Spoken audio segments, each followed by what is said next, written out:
And now for something completely different. Hello, everybody, and welcome back to Cinematic Relief. I am Thunder, I'm Lightning. and this is our movie podcast. And today we are going to be talking mostly about Toy Story 4. Yeah.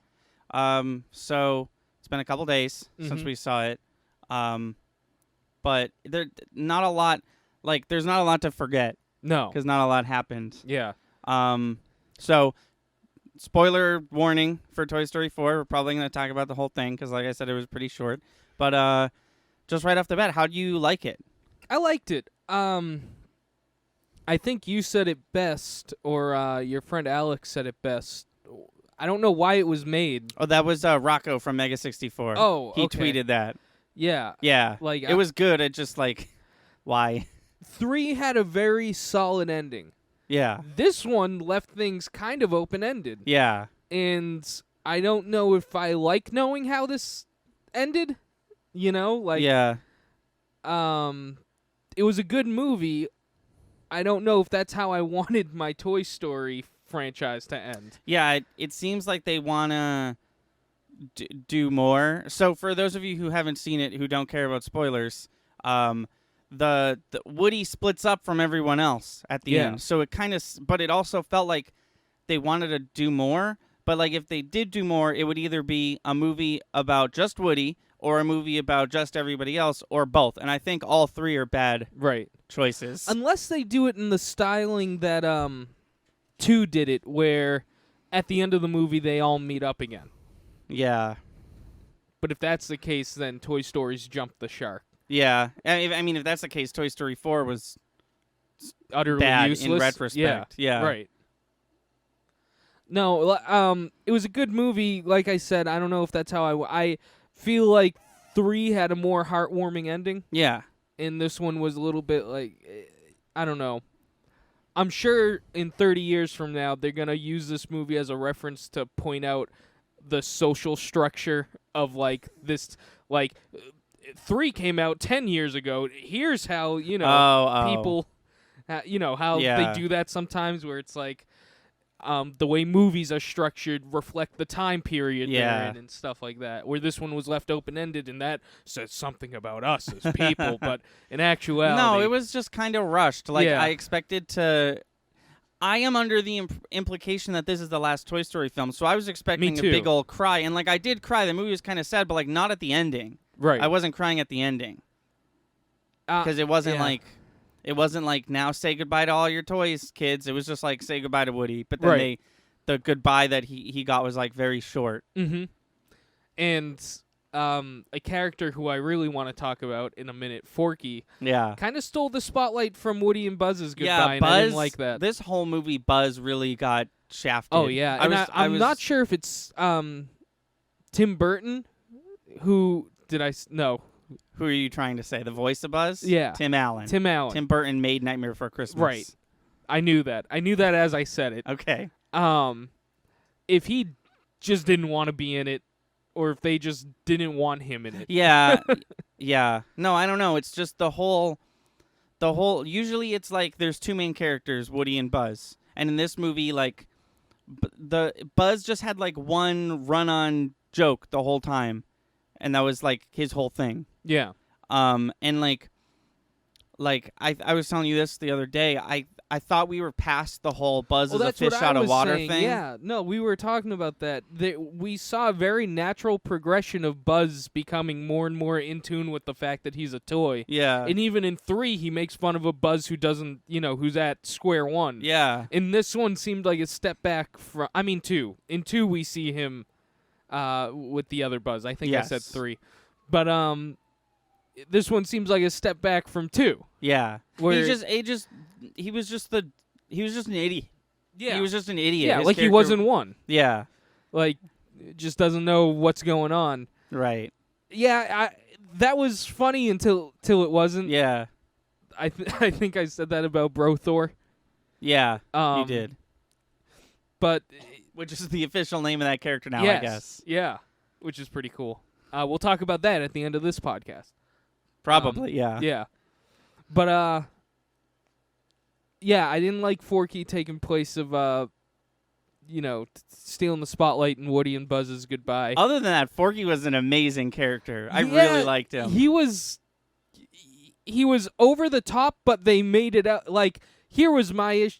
Here's what would have been my issue is if he was obnoxious and they didn't give him a reason to be. Yeah. But like I said, this character, for lack of a better term, was a mentally challenged abomination to toys. And it was also suicidal. Yes, and it makes sense. Yeah. He's made out of trash by a kindergartner. What would have pissed me off is if the whole movie was that those couple scenes where Oh my Woody god! was I like know. babysitting Forky and we were gearing up for that too. Yeah. It seemed like it wasn't going to end. yeah. But he ended up being a pretty okay character. Yeah. I didn't mind him. He had a 180 turnaround with wanting to die to he needs to save Bonnie. Yeah. That was just funny. Like, and I feel like as kids, like he was goofy, so they're gonna make fun of it. As an adult, I'm like, this thing just wants to die. it breathed its first breath. I don't know if breathed is the word. And was instantly like, I want to die. I shouldn't be alive. Yeah. And like he shouldn't. He's a sport. Right. Yeah. You brought up a good point. In the promotional art for this movie, they really make us think his big deal is going to be, am I a fork or a spoon? I don't know. But his thing was, why am I alive? Yeah. I should be dead. Yeah, he didn't mention that at all. His he whole was thing too was concerned like, about dying. Yeah. Which, like, he never said that. But but we know. you know. That's what I'm saying. It's like the kids are laughing. Ha, he wants to go in the trash. I'm like, he's going to die. He wants death. Yeah. Oh, and just to bring it to the end of the movie, they acknowledge. What did I say? What were my three things I wanted answered at the end of this movie? You said you want to know why toys come to life, and I think we figured that out between the two of us. And then you said you want to know how death works, and we sort of also figured that out. It just right. And then you also you wanted to know why the protocol. The humans in the room protocol. Yeah. And I think by proxy we got an answer to that. Yeah. I want to go through each one of those. Yeah. I'm sure other people have had that question on their mind. So I thought that, like, we should do them one at a time, I think. Sure, yeah. Yeah. So let's start with protocol. Okay. So I thought that I was fully ready for her to complete the fork and then it come to life and freak her out because he doesn't know better. Yeah. But he didn't.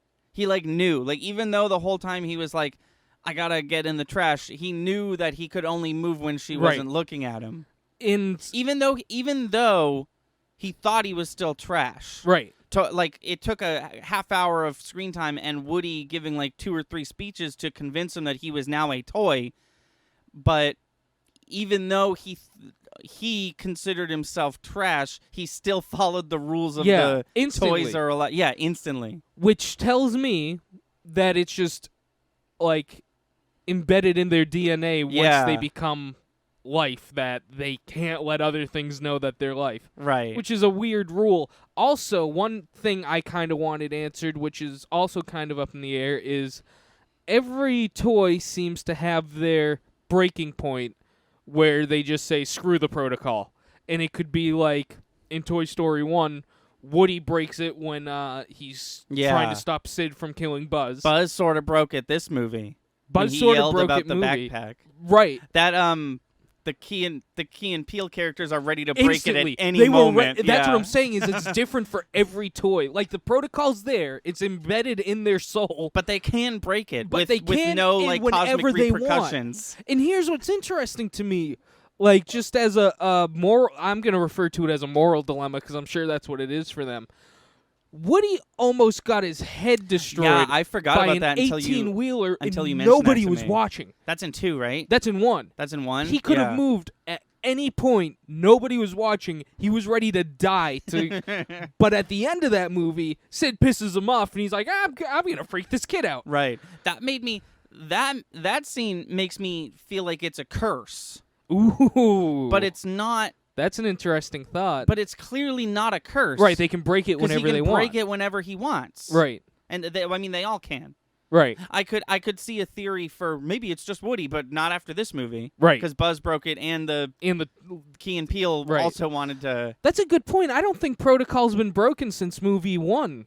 until this one. Until this one, yeah. Yeah, I don't think so either. That's crazy. That's so crazy.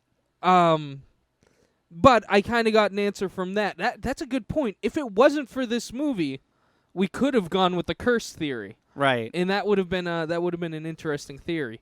Ooh. And maybe like you could do the whole like, you know how every main character is like the chosen one, yeah, like the supporting character is never the chosen yeah. one. We never Maybe that was Woody in this case, and he's the only one who can break, or maybe you can only break it one time, or something like that. Oh, maybe. That's interesting. See, there could be a whole set of rules we don't even know about. Yeah. Like, we just got a look into the social structure of toys in the bedroom. Like, the favorite toy is the leader. That's not unique to Andy. Right. Every toys, Yeah. like, in every household toy seems to have this social structure. It's weird. It's weird that we're talking about this children's movie like this. But it's questions I was always curious about, and we got somewhat answers. So as far as protocol goes, it seems like it's hardwired into their psyche. Right, but they can break it whenever they feel like it. As far as being alive goes, we don't have the why, but we have the how. It seems like every toy in this universe is alive. As soon as you Built are with the intent to be a toy. right, as soon as I'm like, and this is a toy, it comes to life when Right. people aren't looking. Right. And then what was the other I one? wonder if it's when you play with it for the first time. Maybe Because Ooh, you Forky think didn't take his first breath till, like, she put him down. I'm pretty sure. in the backpack, right? Yeah. I'm pretty sure. Yeah, because Woody's sitting in there with them, and the eyes start to move, and he, like, freaks out. Right, yeah. She had played with him once before. Maybe that's the key. Maybe you have to be played with first before you come to life. I'm trying to think, is there any instance of something that's not a toy being alive? In Toy Story? Yeah. That's not a toy. Like, is the garbage compactor alive? No, is no, is there no. a car It's just that's alive? toys. Just there, toys. there was never a, like, this handbag's alive. No. Yeah. That's interesting. Forky is the first, like, closest thing yeah. to not an actual toy that's been alive. Yeah. And it seems like it's a no-no. It seems like he shouldn't be. Yeah. He is an abomination. They straight up, at the end of this movie, Forky looks all of us dead in the eye as much as he can with his googly eyes and says, I don't know why we're alive. Don't worry about it. Yeah, basically. Which is fine. I'll take that answer. It just happens. Yeah. I like to think, like, we're having a discussion now that, you know, there might be a very exact certain point when life happens. Yeah. Because if you think about it, in Toy Story 2, all the Buzz Lightyears on the shelves are like, dead. Until Buzz touches that one other Buzz, does he come alive? Oh, okay. It's just interesting. Buzz straight up, like, does one of these with his hand over his eyes, you know, kind of waves his hand, and he doesn't move. Right. It's not until he takes the belt off of him that Buzz is like, no, I'm alive now. Huh. It's just interesting. No, you know, nobody's. It could just be a weird coincidence. Maybe that wasn't the intent, but it also seems like there's a buffer period where as soon as you are alive, you don't know you're a toy yet. 'Cause right. every single Buzz does the same thing where it's like, I'm the character from the cartoon show. Right. That could just be Buzz's ego, his character. But Forky kind of did the same thing, but for a different reason. Right, yeah. So that might be the case we've only seen 2 toys, like, come to life for the first time. Right. And they were both kind of wacky at first. Yeah.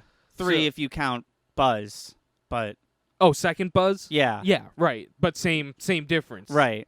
It's interesting. I like getting into the lore of Yeah. Toy Story. But So that's life. Yeah, That's so the life. other one was death, because there's a cat in this one Yeah. who just destroys a plush zebra, and Straight that was in in half. the trailer, and we were like, huh, that's a That's dead death. toy. Yeah. Nope, it's still fine, because there's That's so weird. when they go to the club or whatever, it's like a stuffed animal cut in half, and Yeah. it's like, hey, what's up?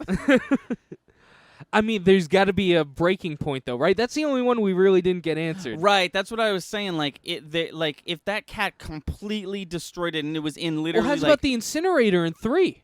yeah, That's gonna kill him. right. No, they but were right, if that definitely- cat- they were definitely scared for their life Right, in that scene. Right. It wasn't scared of getting broken. It was fear of death. Right. Yeah, there's got to be a Right, cutoff because if you point. get broken, you still live. Because right, Woody, Woody did. was alive. That Woody- stuffed animal's still alive. Woody felt no pain. He was just sad his arm was cut right, off. right. As a matter of fact, he was still flinging it around. It kind of gets gross. Like, I watched 2 again recently, and I was just like, oh, he's just kind of like it's numb, just kind of flipping it around. Ugh.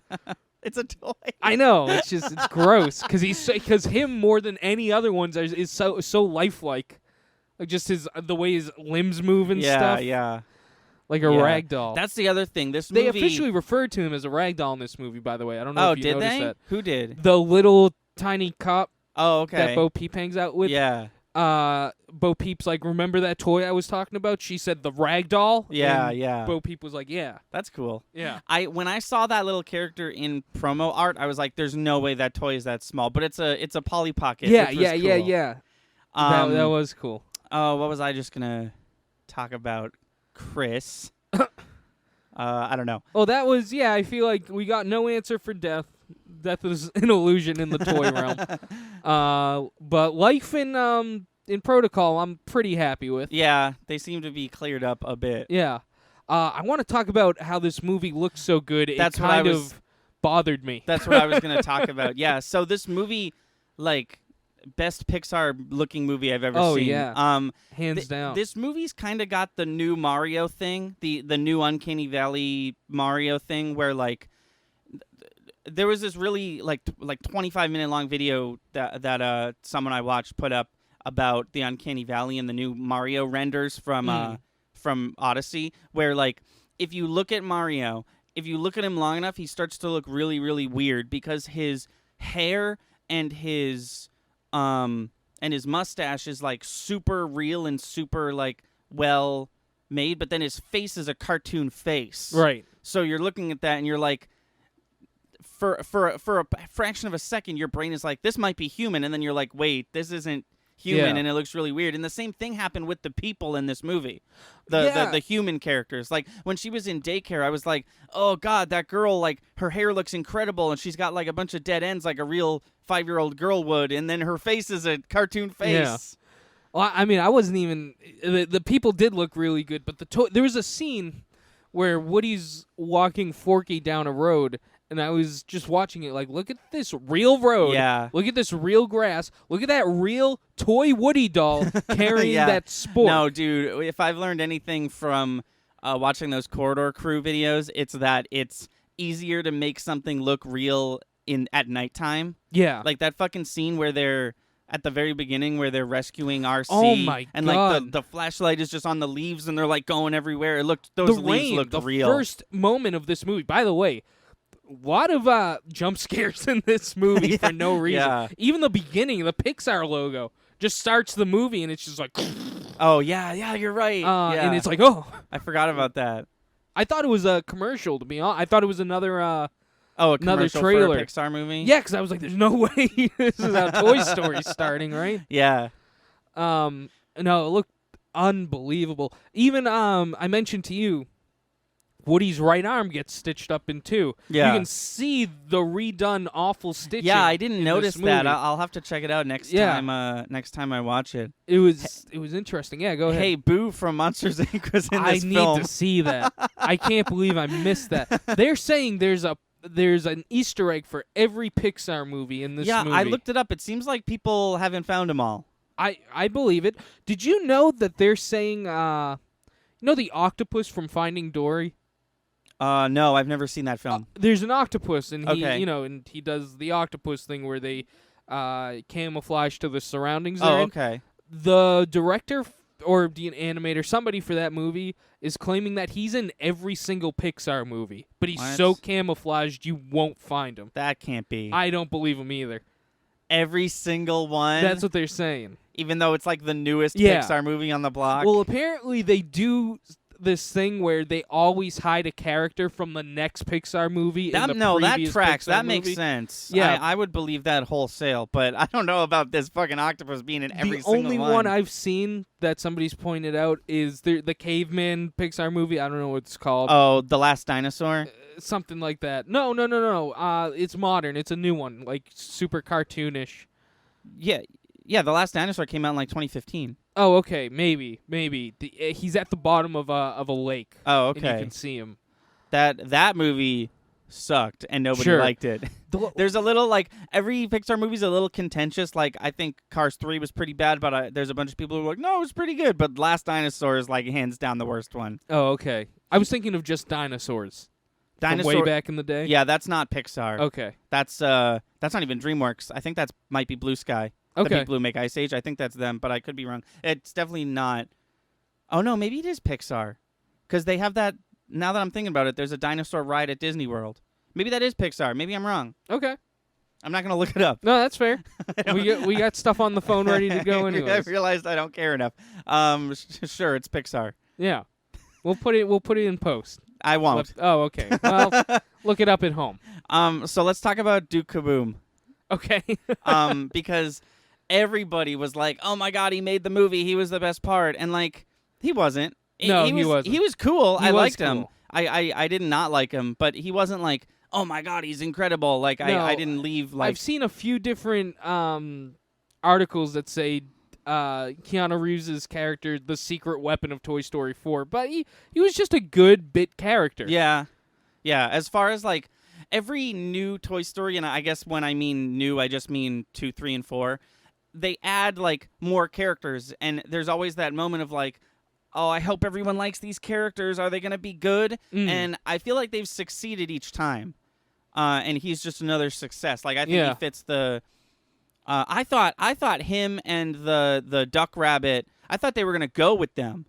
Oh, me too. But they pulled the flippy dip where everyone with Bo Peep stayed with Bo Peep, including Woody, and everyone else left. Right. No, excuse me. I was gearing up for more members of the gang. Here Yeah. they come, like every other Toy Story movie. Yeah, that's what it felt like. Cause I don't know, they just keep adding people, and everybody they add adds a little something. I feel like, and it felt like the group was getting like finished. I kind of would have loved that. I kind of would have loved that. This ending's left open-ended. Some people might enjoy that. They either got to be done making these movies or make a spectacular movie that makes this one useless. That's the thing. I didn't mind this movie. I didn't mind the ending. I kind of liked the entire movie. But if they make another one, I'm gonna like it less and less. Yeah. This movie. Yeah. Because I feel like whatever they do is gonna lessen the impact of this one. Right.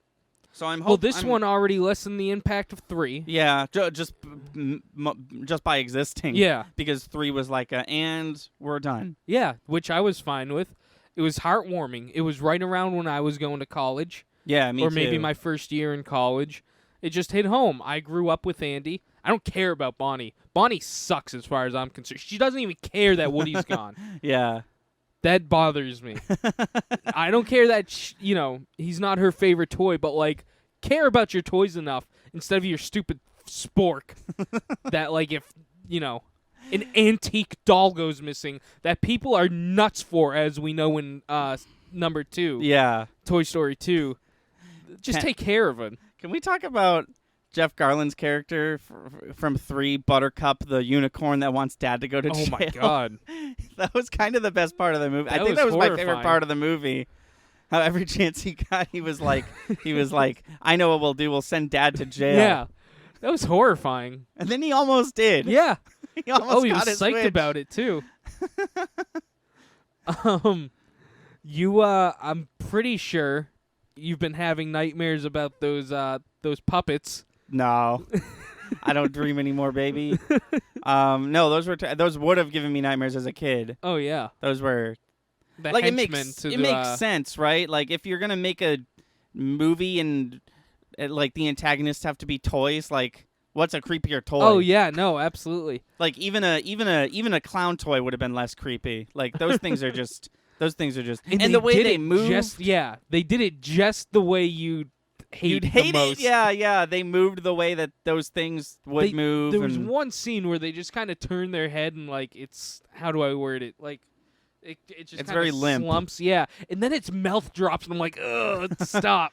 Yeah, Ugh. only exemplified by the fact that they didn't talk. They just kind of like Right. "Meow, meow, meow, meow, meow." Even more horrifying. That was actually perfect.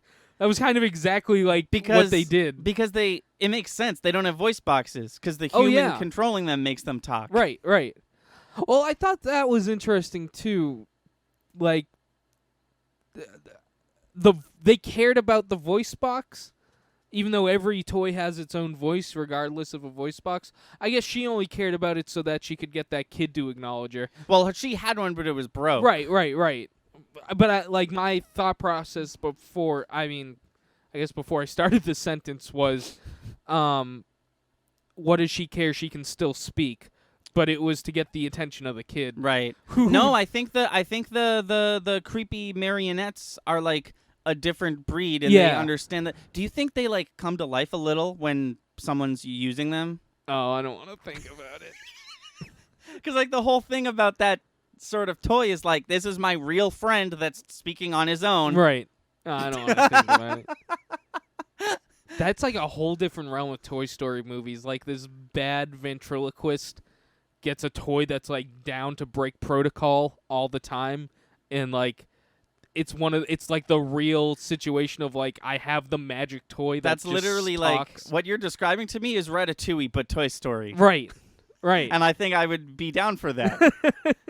See, we're in a time in movies where they could have a Toy Story universe and have it not be about the main toys right. anymore. That's kind of like, that's the fourth unspoken option. They could just have Toy Story 5 or Toy Story Revengeance be like, have nothing to do with Buzz and Woody Right. and all them. Which I would be okay with. That's Yeah. the option I'd be most okay with. Yeah.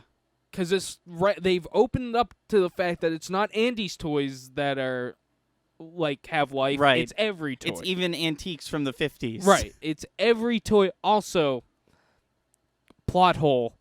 Are you telling me Andy from the 90s was Woody's first kid? Woody was made in the 50s. Yeah, he doesn't really. That's the implication that he gives He up. doesn't acknowledge any kid before Andy. And obviously he loves Andy the most because we're on to the next kid, and it seems like this is his first time dealing with that. Did he just live in an antique store for 40 years? Yeah. Well, no, because no, you're not right, an 'cause he's antique brand new. until you're old. Right. Also, Bo Peep is a lamp. Didn't know that. I feel like I knew that at one point because when I saw that I was like, oh yeah, but I might not have known that. Yeah, I just don't remember that. I was like, oh, interesting. Yeah. She's a lamp, but it seems like she's a 3-part lamp that can That's weird. Because she wasn't in her lamp thing. I was like, what happens now? And the mom was like, oh, let me just put this back. Yeah. So I don't know about that. I thought it was interesting. I've always known Bo Peep was porcelain, but it took you till the absolute best rendering of Bo Peep you've ever seen. No, I Which didn't makes realize sense. she was made. I was like, there was a couple like scary jumps where I was like, if she trips and falls, she's gonna smash to pieces because she's like made of glass. She's super And, like, delicate. Yeah. I just didn't realize that because they all kind of had the same texture in Toy Story 1. Right. So I guess I wasn't thinking about it. Right. Good to know she didn't die though. In Toy Story 3, Oh, I know, right? in Toy Story 3, Woody's just like, I don't want to talk about what happened to Bo Peep, and I was like, is she dead? Obviously, that voice actress didn't want to do 3, I'm guessing. Oh, I don't know. And they paid her a ton of money to do 4, so she came back. I don't know. Because it was perfectly set up, but they couldn't have planned that Yeah. 10 years ago. You know? Yeah. I was looking at the IMDb for this movie, and there's like a bunch of actors that I didn't realize. Ernest is the Slinky. No. There was Oh. a bunch of actors that I don't even remember being in this movie. Like Betty White and Mel Brooks. Like a bunch of old... And all their names were like... Do you mean Don Rickles? Because I don't think Mel Brooks is in this. No, I mean Mel Brooks. Mel Brooks and Betty White are the two I remember specifically. That's what I'm saying. I literally don't remember them in the film at all. Oh, weird. And all their characters' names were like... In this movie? In 4? in Toy Story 4. And Interesting. all their names were puns. It was like Melephant Brooks and stuff like that. Oh, weird. So I don't know if there Mel was maybe Brooks's voice I'd pick up anywhere. I can't believe I didn't. maybe notice there it. was a. I'm trying to think like maybe there was a throw because they're clearly all antiques because they got a bunch of old actors. Right. So maybe there was a throwaway scene where a bunch of them talked all at once or something. I just can't for the life of me remember. That's pretty cool. Because though. those are the only two I can remember, and I'm not gonna sit here googling something like I always do. But there was like 5 or 6 like old like super famous actors who were in this movie. That's so weird. I thought what you were gonna say was Ernest from Ernest Goes to Jail. Those movies. Yeah, Ernest. yeah, He's Slinky. right. Yeah, Dead. Don Rickles, Mr. Potato Head, dead. Oh, Slinky Dog is dead too. Yeah. Oh, like half interesting. of the original toys are dead, but I they're knew still I there. knew Don Rickles was dead. I didn't Yeah. realize Slinky Dog was dead. Yeah. Slinky Dog had like He was actually in this movie. yeah, he I had a don't know. couple more lines than you'd think a dead person would. Oh, well, it's funny you say that, joking, like sarcastic sounding, because like that's what happened. Yeah, I know that's the point you were trying to get across. Like, I wish you could hear the tape recorder click whenever they had Mr. Potato Head say something.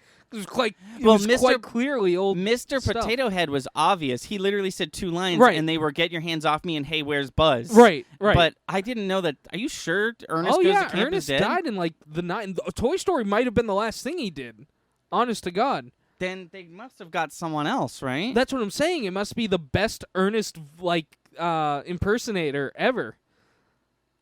Because he sounds just like Oh yeah, perfect. the way he did. So now I am googling it. Might as well now that we have a bunch of questions about it. Yeah. But yeah, it was the same voice actress for Bo Peeps, for Bo Peep. No, Bo Peeps. Gabby was Christina Hendricks. I did not realize that.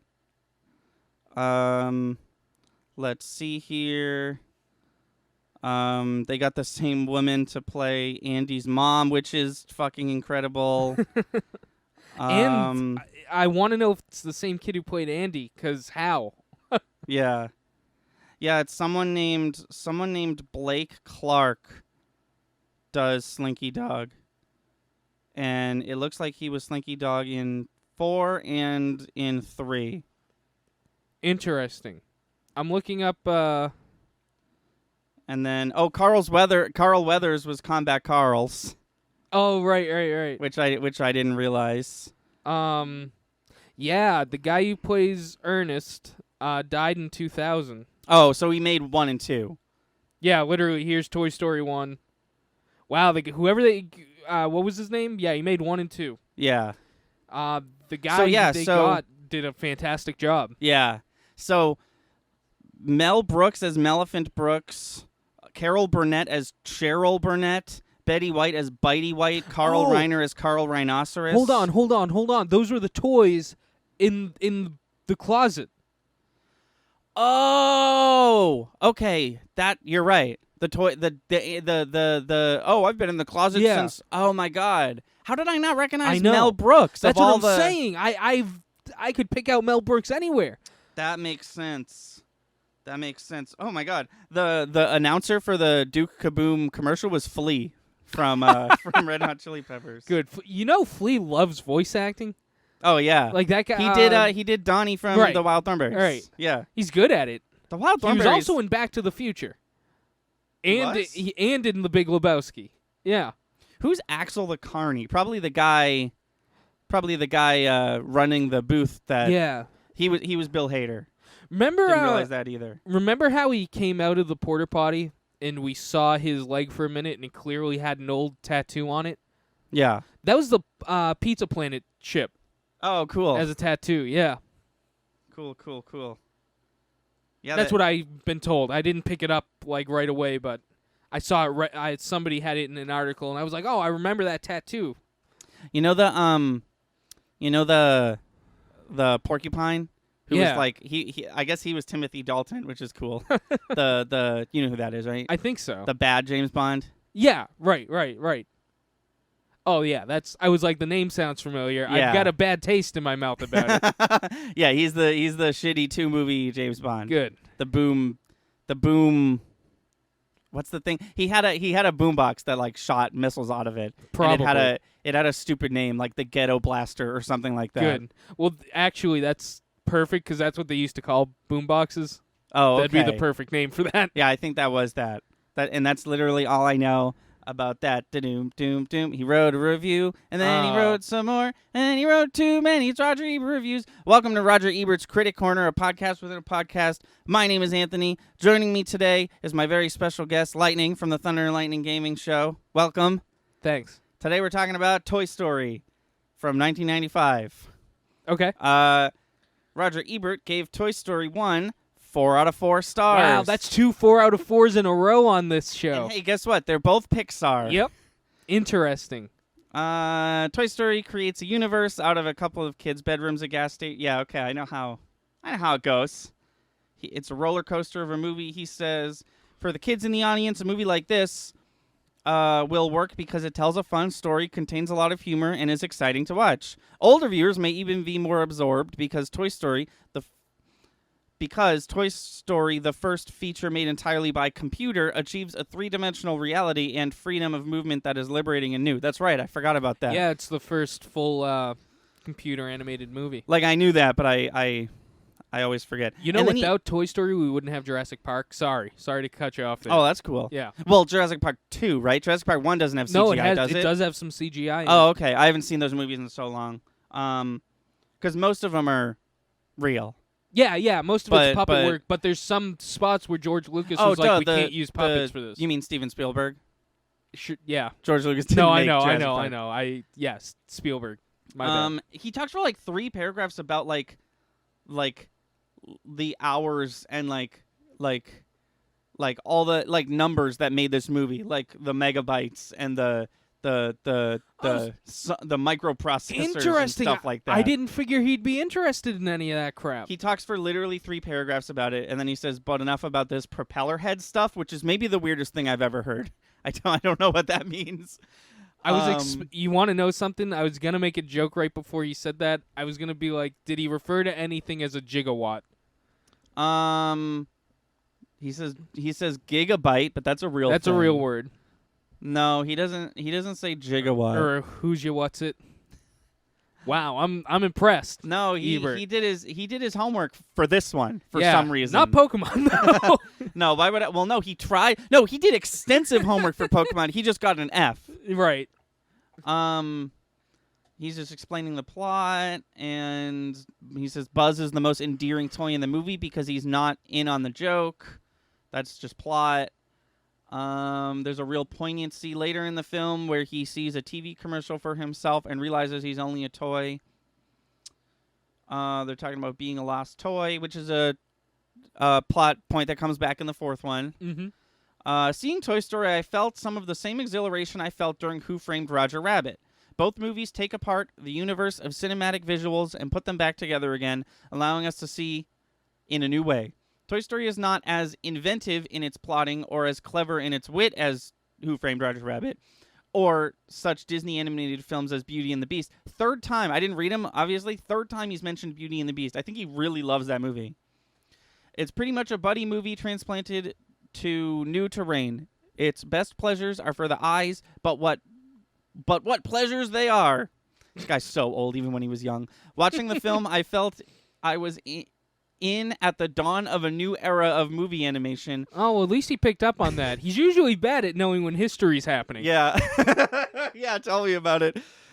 Which draws on the best of cartoons and reality, creating a world somewhere in between where space not only bends, but snaps, crackles, and pops. What a weird dude. Ooh, somebody sue Roger Ebert. What a weird... Well, he's dead.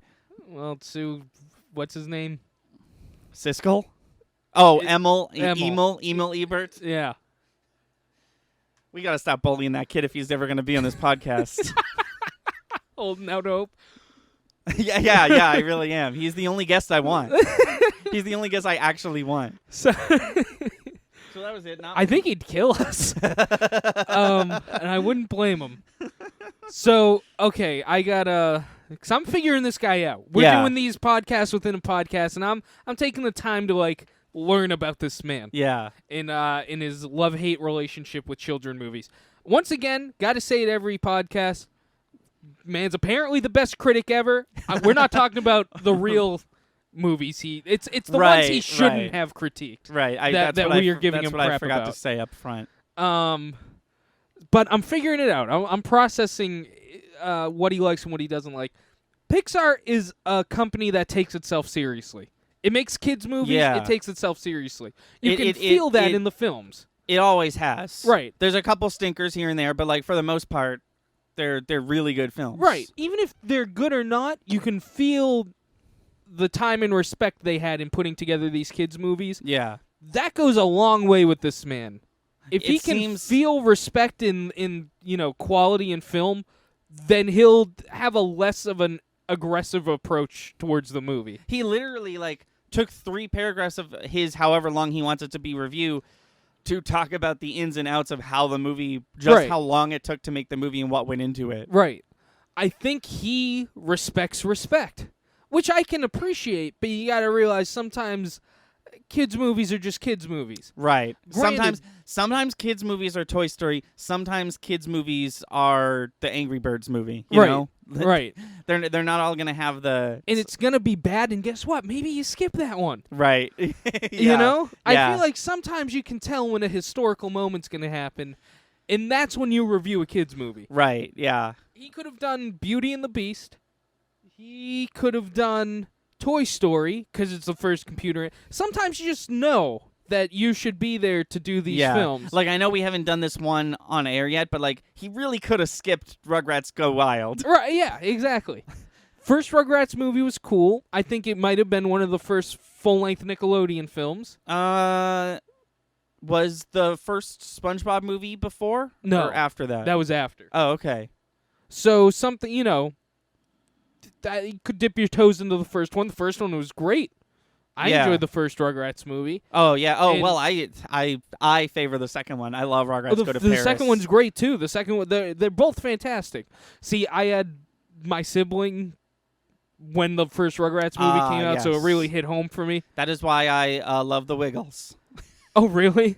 No, I don't actually love them, but they I have a fondness on my heart for medleys, and they have a really good medley of all their songs, which I had heard most to all of them like 3 to 4 times that week because my brother just watched Wiggles on repeat. Yeah, yeah. So when the medley came on, I was like, "Whoa, this is really cool." That is cool.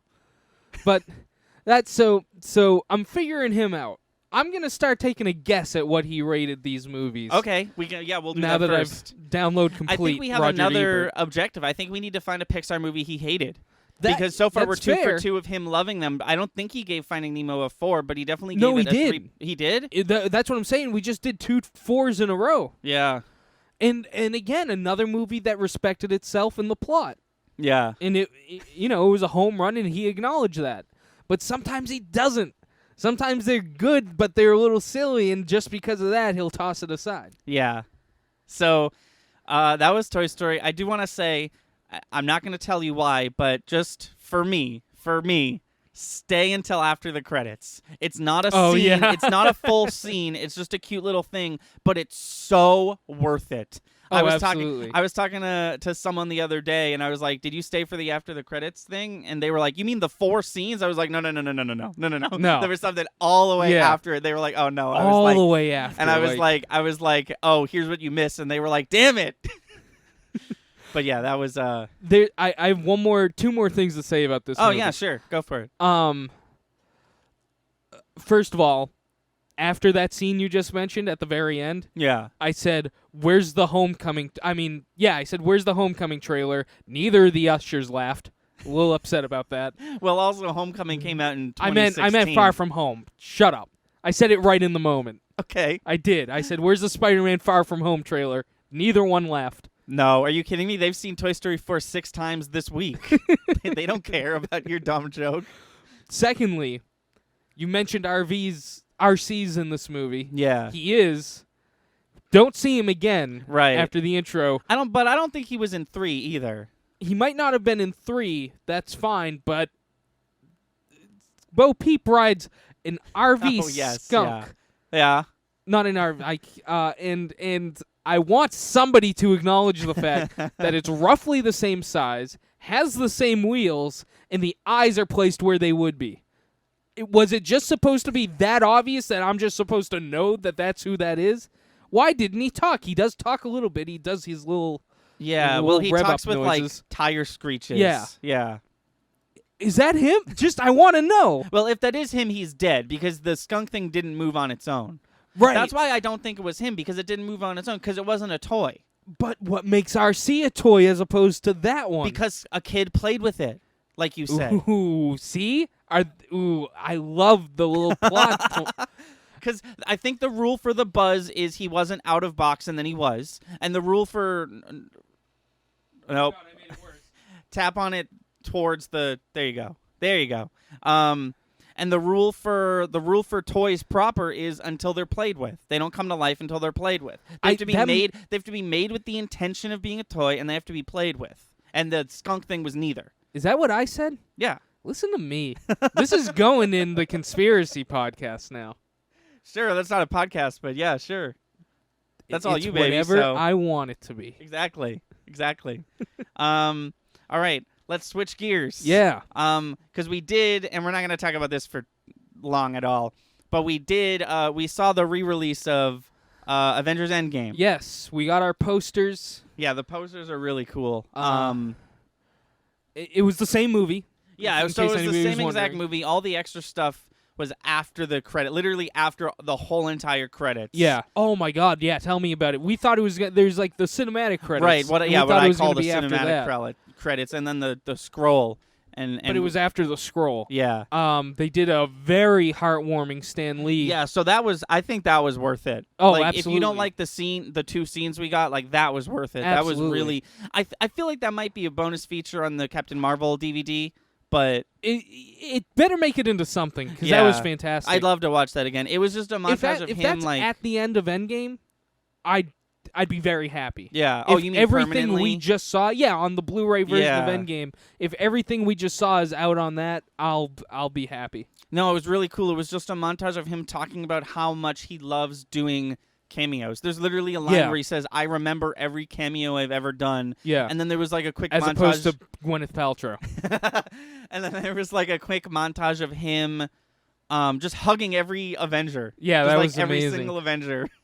So that was cool. And then we got the new deleted scene, which I think you and I both brought up good points. So the deleted scene, for those of you who care and don't want to hear it, I'm about to talk about it, so be warned. But the deleted scene was there's a fire going on in a building, and there's people like, come save us, and then the Hulk comes and saves them. And then he gets a call from Captain America, and the call is cool because you don't hear what Captain America says. He just says, "Hey, it's the Hulk," and then he says, "Steve who?" Yeah. So I said that that scene was really cool, and I would have liked it in the film. You brought up a good point that if it was in the film, it would have ruined the reveal of Professor Hulk that they had in the diner, Which was really cool. which is still really good. The scene, obviously, because it was deleted and unfinished, Oh, you want to talk about our rowdy ass theater? it wasn't rendered properly. No, it was still in the process. Hulk literally looked like a late PS2 character model, If and you his mouth noticed, didn't move. They changed the very first clip we see of CGI Hulk. There is old Hulk. Is old with the hair and everything. Oh. The next time we see his face in that scene, it's the new face. And he also has his like late movie outfit on. They clearly Right. just had one like model of Hulk that they were like using for. Right. He looked creepy, Yeah. but His mouth he was didn't move. midway. Right. He was midway through being made. Everybody in the theater kept laughing. I was like, they know this isn't the only thing we're seeing, right? Like, Yeah. shut up. It was the first No, thing they we just saw. they just kept laughing. Yeah. I think it was the first No, thing it we was saw. the second thing we Oh, saw. okay. And then the Spider-Man Far From Home teaser was kind of lame. Yeah, it was kind of stuff we already saw. It was just a scene. It made me. They threw us for a loop. I thought we were getting a scene from Endgame. Yeah, Yeah. Because there was a city all destroyed, and it said Mexico. I thought they were going to talk about Hawkeye, because War Machine says Hawkeye like fucked up something in Mexico, right. but it was a scene from Far From Home. Right. It was the scene that was kind of already in the trailer where just a Mysterio's little like, "It's me, beforehand. Mysterio. You don't want any part of this." Which would have been cool if it was at the original viewing of Endgame. Yeah. Like every. Yeah, that was like a proper Marvel after Right. the credits scene. And maybe that's what they were doing, but like, I'm glad we went to see it. I'm glad we saw what we saw. I hope it's on the Blu-ray version, all of it, because even I wanted to mention the hammer strikes are still there too. Yes, everything is still there. Absolutely everything. I could do Which without is fantastic. I could do without the director Right. thing, but Yeah. other than that, I could even do without the Hulk scene personally. It didn't do anything that'll for probably me. be in the deleted scenes section of Right. the DVD. Right. But right. if they leave the Stan Lee thing in the Far From Home teaser I'd love that. on the disc, that'd be really cool. Also, I'm pretty sure Hulk used an iPad as a phone.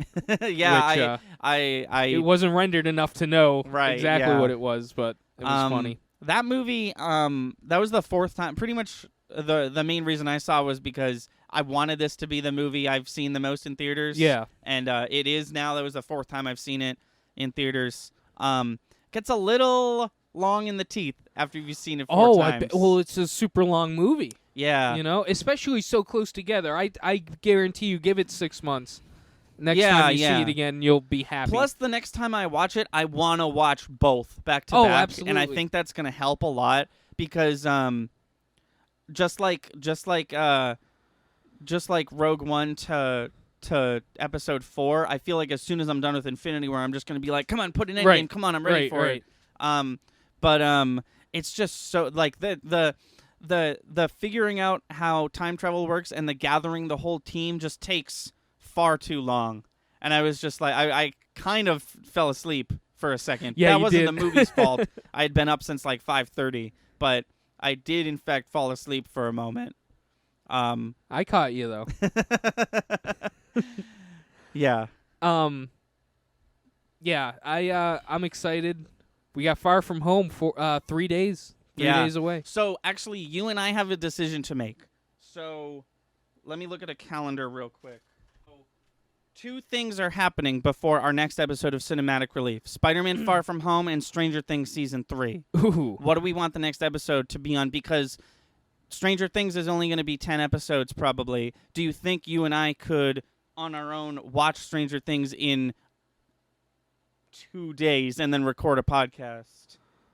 Or do you want to do Far From Home and then give ourselves a week to watch Stranger Things? And yeah, then let's do that. Okay, so I think that is our plan. Next episode is going to be Far From Home, and then after that, whether we like it or not, that's it for Marvel for a while. I know we've been doing Marvel a lot, but it's that's how it works. Yeah. Yeah.